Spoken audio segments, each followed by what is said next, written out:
วังเวียงแห่งนี้เนือนมีอำนาจมัดจิตใจฝันภูเขาลมเบิงวังเวียงแสนงามผ้าแดงผ้าตั้งงามตาเขาสูงเสียดฟ้าสีขาวเบิ่งแล้วถูกยามไอแสนเพิ่นใจเข้มลำน้ำสองเอาเคียงคู่ได้อยู่ใกล้กันกอดน้องบ่นานนายก็จากไป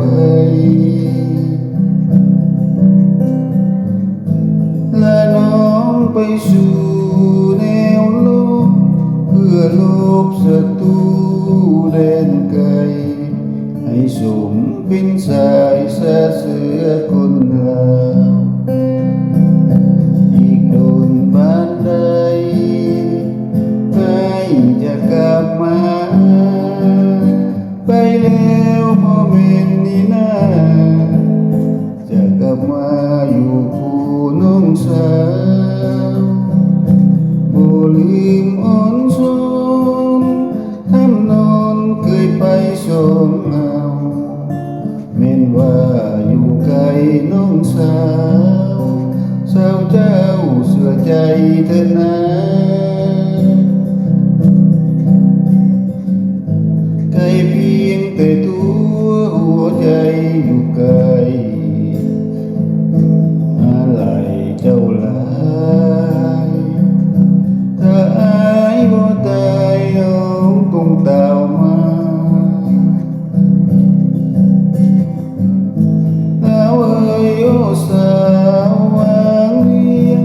เสียงนี้คือเสียงเพลงลาอายจะกลับมาถ้าน้องบ่ลืมโดนปานใดให้จะกลับมาไปแล้วโมเมนต์นี้นะจะกลับมาอยู่คู่น้องสาวบ่ลืมอ่อนช้อนทำนอนเคยไปชมเราแม่นว่าอยู่ไกลน้องสาวน้องเจ้าเสียใจเถิดนะได้เพียงแต่ดูหัวใจอยู่ไกลอะไรเจ้าหลายถ้าอายบ่ตายคงได้กล่าวมาว่าเว้ยโอ้สาววางเวียงเสียงนี้คือเสียงเพลงมาอายจะกลับมาถ้าน้องบ่ลืม